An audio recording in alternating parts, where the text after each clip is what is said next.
안녕하십니까, 키큰형입니다. 키 클까 말까, 키 클까 말까, 키크스 자오. 오늘은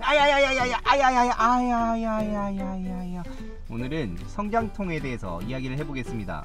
성장통은 영어로 growing pains, 그러니까 진짜 성장에 따른 통증이라고 하는데, 여러분들은 성장통을 느끼고 있나요? 성장통은 허벅지나 종아리 혹은 무릎 뒤쪽에 통증이 오거나 약간 경련이 일어난 듯한 그런 증상을 보인다고 하는데, 주로 밤에 그리고 잠을 자고 있는 경우에 발현한다고 합니다. 그런데 사실 성장통은 이 단어의 구성인 성장과 통증, 그러니까 성장에 따른 통증은 아니라는 게 밝혀져 있습니다. 제가 참고한 자료는 미국의 메이오 클리닉에서 발표한 자료입니다. 그럼 성장통이 성장에 따른 통증이 아닌데 왜 급성장기의 아이들이 무릎이나 허벅지, 종아리 등의 통증을 느끼게 되는 걸까요? 메이오 클리닉에서는 정확한 이유는 밝혀지지 않았지만 통증의 역치가 낮아져 있거나 심리적 요인이 크다고 하네요. 이 무슨 개소리야? 원인은 알 수 없는데 아플 수 있을까? 그럴 수 있다네요. 허허허허. 그런데 곰곰이 생각해보면 우리가 키가 성장한다고 해서 몸이 아플 이유는 없습니다. 예전에 말씀드린 뼈가 성장하는 과정을 정확히 모르면 그렇다고 생각할 수는 있겠죠. 멀쩡히 있던 뼈가 성장 호르몬이 많이 나오는 밤에 갑자기 쭉 0.5cm 자라나가지고 그에 붙어있던 피부와 근육이 늘어나기 때문에 그에 따른 통증이 올 거라고 오해를 하는 거죠. 근데 사실 앞서 말씀드렸다시피 뼈의 성장은 성장판에 붙어있는 분열세포가 지속적으로 분열이 되고 그 분열된 세포가 축적이 되면서 뼈를 형성하게 되는데, 그 과정은 정말 말로 표현할 수 없을 만큼 천천히 일어나고 그에 따라서 근육이나 피부가 급격하게 늘어나서 통증을 유발할 수는 없는 일입니다. 그래서 결국 성장통은 뼈의 성장에 따른 통증이 아닌 거죠. 그럼 저의 경우는 어땠냐고요? 중학교 3년 동안 30cm가 자랐습니다. 150, 160, 170, 180. 진짜 아파 죽는 줄 알았습니다. 성장통인가? 밤마다 무릎이 빠질 것 같고 종아리에 쥐가 나고, 특히 저는 발 뒤꿈치하고 무릎 앞쪽이 굉장히 많이 아팠어요. 그래서 사실 저도 공부하기 전까지는 그게 당연히 성장통이겠거니 생각했고 그 이야기를 하려고 했는데 찾아보니까 자료에서는 아니라고 하더군요.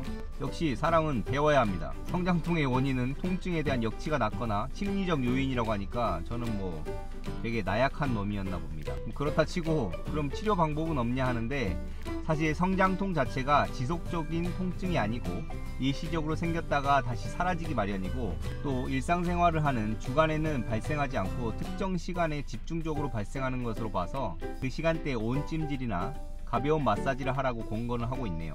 그래요, 성장통이 성장하면서 발생하는 것이라는 우리의 잘못된 생각에 대해서 이야기를 해봤으니 추가로 몇 가지 키에 대한 루머에 대해서 이야기를 좀 해볼게요. 이거는 루머에 대한 이야기이기 때문에 저도 뇌피셜로 이야기를 하는 거예요. 과학적으로 이미 밝혀졌다면은 이거는 더 이상 루머가 아니겠죠. 자, 먼저 높은 곳에서 떨어지는 꿈을 꾸면 키가 큰다, 이런 이야기를 많이 들어봤을 거예요.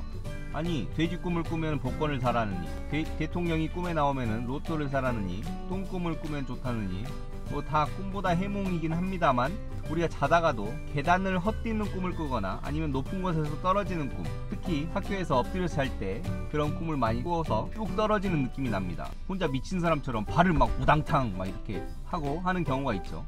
그럴 때 키가 크느냐? 역시 개소리입니다. 근데 저는 어땠냐? 저는 진짜 그런 꿈을 많이 꿨어요. 이상하다. 근데 그런 꿈을 꾸면은 실제로 발을 막 이렇게 쭉 펴게 된단 말이에요. 저는 잘 때 그런 꿈을 많이 꿔가지고 벽을 발로 많이 찼던 그런 기억이 있어요. 또 한 가지는 손발이 크면은 키가 큰다는 그런 말이 있고, 손가락 발가락이 길면은 키가 큰다, 그런 이야기가 있는데, 이건 제가 봤을 때는 좀 앞뒤가 좀 바뀐 말 같습니다. 키가 큰데 손발이 작을 수가 있나? 손발이 큰데 손가락이 짧고 발가락이 짧을 수가 있나? 네, 그렇습니다. 저는 손가락이 좀 짧아요. 짧은 편입니다. 손 크기에 비해서는. 대신 저는 손바닥이 굉장히 큽니다.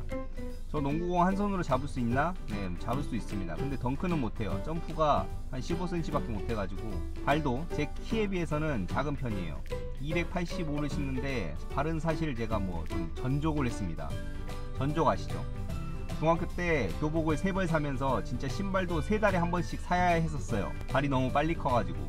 돈도 없고 사실 발이 크면은 예쁜 신발을 나중에 못 신는다는 말을 너무 많이 들어가지고 어릴 때부터 좀 작은 사이즈로 많이 고집해서 신었더니 발은 그렇게 커지진 않았던 것 같아요. 대신 내성 발톱이 생겨가지고 엄청 아픕니다. 졸라 아파요. 그리고 마지막으로 키가 크면은 그 여기가 크다고 하는 옛날에 그런 루머가 있었어요. 부산에서 어떤 사람이 목욕탕을 갔는데 최홍만을 만났대요. 최홍만이 목욕탕 속에서 일어났는데 와우 근데 나는 왜 크자 그래요. 오늘은 간만에 키 얘기를 좀 해봤습니다. 제가 키 이야기를 하면은 들어와서 보고 안 하면은 아주 쳐다도 안 보는 그런 구독자들이 있는데 감사합니다. 뭐 자기 입맛대로 보는 거죠 뭐. 네.